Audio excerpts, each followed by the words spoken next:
ഞാനിന്ന് സത്യത്തിൽ നമ്മുടെ എരഞ്ഞോളി മൂസാക്കായെ ഓർത്തുപോയി. മിറാജ് രാവിലെ കാറ്റേ മരുഭൂ തണുപ്പിച്ച കാറ്റേ എന്ന് പറയുന്ന മനോഹരമായ മാപ്പിളപ്പാട്ട് പാടിയ എരഞ്ഞോളി മൂസാക്കായെ ഞാൻ അദ്ദേഹവുമായിട്ടൊരു അഭിമുഖം നടത്തിയിട്ടുണ്ടായിരുന്നു പണ്ട്. നേരിട്ട് ഞങ്ങൾ ഒരുമിച്ചിരുന്ന് ഗ്രാൻഡ് കേരള ഷോപ്പിംഗ് ഫെസ്റ്റിവലിൻ്റെ ചുമതലയിലിരിക്കുന്ന സന്ദർഭത്തിൽ. പിന്നെ അദ്ദേഹം മരണപ്പെട്ടു പോയി. പടച്ചമ്പുരാൻ അദ്ദേഹത്തിൻ്റെ കബറിടം വിശാലമാക്കി കൊടുക്കട്ടെ, പരലോകം വിജയിപ്പിക്കട്ടെ. അതിന്ന് ഓർത്തുപോയത് എന്താണെന്ന് ചോദിച്ചാൽ, ഇന്ന് മിഹ്റാജ് രാവിൻ്റെ കാറ്റടിച്ചത് യഥാർത്ഥത്തിൽ മാരാർജി ഭവനിൽ നിന്നാണ്. സംഗതി രാജീവ് ചന്ദ്രശേഖർജി, ഈ ഞമ്മൻ്റെ ആളുകളെ നിങ്ങൾ കൂട്ടിയാൽ വേറെ ആരെയും കൂട്ടുന്ന പോലല്ല.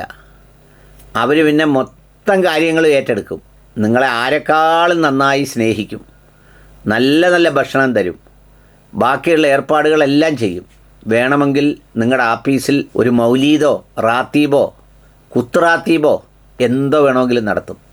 അതിന് ഏറ്റവും ബെസ്റ്റ് ആളാണ് ഈ നൗഷാദ് അഹ്സനി കരുവട്ടൂരി എന്നൊക്കെ പറയുന്നത്.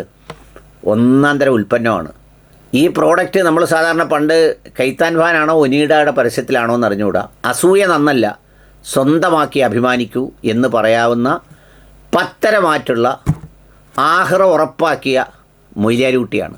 മൊയ്ലിയാരിക്കാണ്, കുട്ടിയല്ല, മൊയ്ലിയാരിക്ക.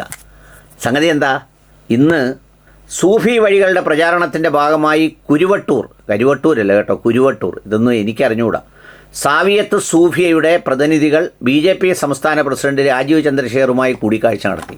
അപ്പം നിങ്ങൾ ചോദിക്കും, ഈ സൂഫിസം എന്ന് പറഞ്ഞാൽ തന്നെ ഈ ബാഹ്യമായ പ്രേരണകളിൽ നിന്നെല്ലാം അകന്നു നിന്ന് ആന്തരികമായ ആ ഒരു മനസ്സിൻ്റെ ആത്മനിഷ്ഠമായ ഭാവങ്ങളെ ഈ പ്രപഞ്ചത്തിലാകെ ലയിപ്പിച്ച് ഉടയതമ്പുരാനായ പടച്ചതമ്പുരാന് അല്ലെങ്കിൽ ആ സൃഷ്ടാവിൻ്റെ സാന്നിധ്യം അറിയുക എന്നതാണ് അതിൻ്റെ ഒരു പ്രത്യേകത. അങ്ങനെ സൂഫികൾ നടന്നു പോയപ്പോഴാണ് കാശുകൊണ്ട് നമുക്ക് എല്ലാവരെയും വഴിതെറ്റിക്കാം. പണമെന്ന് പറയുന്നത് മനുഷ്യനെ വഴിതെറ്റിക്കാൻ പറ്റിയ സാധനമാണ്. അപ്പോഴാണ് കേന്ദ്ര സർക്കാർ ഏതാണ്ട് സൂഫി ബോർഡെന്നൊക്കെ പറഞ്ഞൊരു സംഗതി ഉണ്ടാക്കിയിട്ട് ഈ ഉത്തർപ്രദേശിലെ അവർക്ക് കുഴലൂതുന്നവരെ എല്ലാവരെയും കൂടെ ചേർത്തൊരു സൂഫിയാക്കി ഒരു ഗ്രാൻറ്റുമൊക്കെ അനുവദിച്ച് ചില കാര്യങ്ങളൊക്കെ ചെയ്തു കൊടുത്തു. ഈ പറയുന്ന ഇത്തരം തലയെക്കെട്ടുകാരുണ്ടല്ലോ, നക്കാൻ എന്തെങ്കിലും കിട്ടിയാൽ ഇത്ര നല്ലപോലെ നക്കുന്നവർ വേറെ ആരുമില്ല. അങ്ങനെ നക്കിപ്പടിച്ച ഞാൻ മോശമായിട്ട് പറയല്ല. ഞങ്ങളുടെ പ്രവാചകചര്യയിൽ ഈ ആഹാരം കഴിക്കുമ്പം വിരൽ ഊറണം എന്ന് പറയുന്നൊരു സംഗതിയുണ്ട്. അതായത് എല്ലാ ഭക്ഷണ പദാർത്ഥങ്ങളും നക്കി തിന്നണം എന്ന് പറയും. അല്പം പോലും കളയാതിരിക്കുന്നതിന് നല്ലതാണെന്നാണ് പറഞ്ഞത്. പിന്നെ ചിലർ ശാസ്ത്രമൊക്കെ പറയുന്നത് ഇങ്ങനെ ഊറുമ്പോൾ ഒരുപാട് ദഹനരസം നക്കുമ്പോഴുണ്ടാകും, അതെല്ലാം ചെല്ലുമ്പോൾ നന്നായിട്ട് ദഹിക്കുമെന്നുള്ളതാണ്. അപ്പോൾ അതുകൊണ്ട് ഏത് മുതലും ഇവരുടെ വയറ്റിൽ ചെന്നാൽ ദഹിക്കും. അതിനിവർ നക്കി പഠിച്ചതാണ്. ആ നക്കൽ എവിടെ കിട്ടിയാലും ഇവർ നക്കും. അപ്പോൾ എന്തായാലും അതിൻ്റെ ഭാഗമായിട്ടാണ് ബഹുമാനപ്പെട്ട കുരുവട്ടൂരോ, ഞാൻ മുമ്പേ പേര് പറഞ്ഞ അങ്ങ് മറന്നും പോയില്ല, എന്താണ് കുരുവട്ടൂർ അതിൻ്റെ ഭാഗമായി ഉസ്താദ് നൗഷാദ് അഹ്സനി ഒതുക്കുങ്ങൽ, അല്ലാഹു അക്ബർ, ഒതുക്കുന്ന ആളാന്ന് പേര് തന്നെ ഉണ്ട്.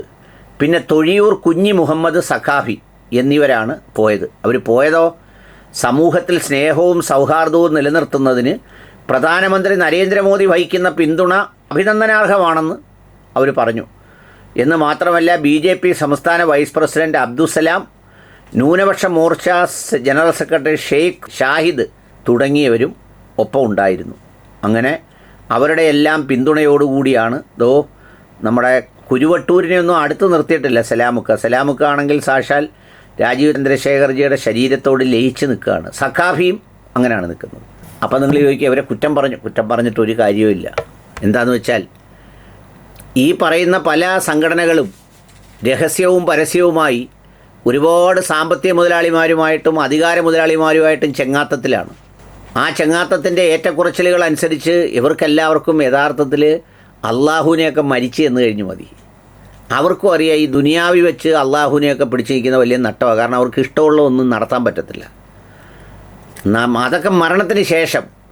ഇവിടെ കാര്യങ്ങൾ വെടിപ്പായിട്ട് നടക്കണമെങ്കിൽ മുഖ്യമന്ത്രിമാരും മന്ത്രിമാരും പ്രധാനമന്ത്രിയൊക്കെ വേണം. അപ്പം നോക്കുമ്പം ഇപ്പം ഈ നൗഷാദ് അഹ്സനിക്കും ഒതുക്കുങ്ങലിനും മറ്റവർക്കും ഒന്നും കാര്യമായൊരു സംഗതിയില്ല. കാരണം എല്ലാം രണ്ട് മുന്നണിയായിട്ട് പകുത്തെടുത്ത്. അപ്പം മൂന്നാമതൊരു സ്കോപ്പുണ്ട്. അപ്പോൾ ആ സ്കോപ്പ് മുതലാക്കാൻ വേണ്ടിയിട്ടാണ് ഈ സൂഫി വര്യന്മാരിറങ്ങിയത്. രാജീവ് ചന്ദ്രശേഖർജിയോട് എനിക്ക് പറയാനുള്ളത്, ഇവർക്കൊക്കെ തീറ്റി ഇട്ട് കൊടുത്തോ, കുഴപ്പമൊന്നുമില്ല. പക്ഷേ ഇട്ട് കൊടുക്കുമ്പം അത് ഇവരുടെ പള്ളയ്ക്ക് മാത്രമേ ചെല്ലത്തോളം എന്നുള്ളൊരു ബോധ്യം അങ്ങേക്ക് ഉണ്ടാവണം. ഇവർ തിന്നുന്നത് കൊണ്ട് ഈ സമുദായത്തിൽ നിന്ന് ആരെയും കിട്ടൂല. അങ്ങനെയൊക്കെ പറഞ്ഞ് നിങ്ങളെ തീറ്റിച്ച് കളയും. ക്രിസ്ത്യൻ സമുദായത്തിലും മുസ്ലിം സമുദായത്തിലും ഈ നിങ്ങളുടെ അടുത്ത് വന്ന് കണക്ക് പറയുന്നവരൊക്കെ കണക്ക് തെറ്റിച്ച് പറയുക.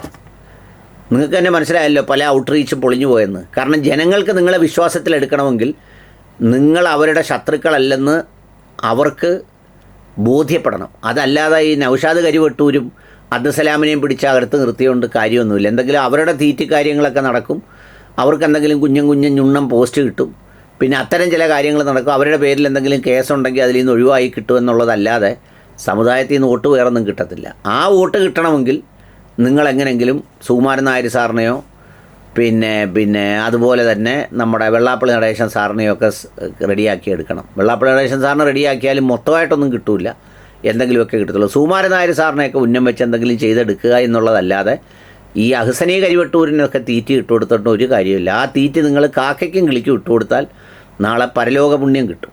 കാക്കയൊക്കെ നമ്മുടെ ബലിച്ചോറ് കഴിക്കാൻ വരുന്ന നാളത്തെ വിശിഷ്ടമായ രാമായണ കഥയിലൊക്കെ പ്രതിപാദിച്ചിട്ടുള്ള പ്രധാനപ്പെട്ട സംഗതിയാണ് ഈ കാക്കയൊക്കെ. അപ്പോൾ അതൊക്കെയാണ് നിങ്ങൾ നോക്കേണ്ടത്. ഇത് നോക്കിയിട്ട് കാര്യമില്ല.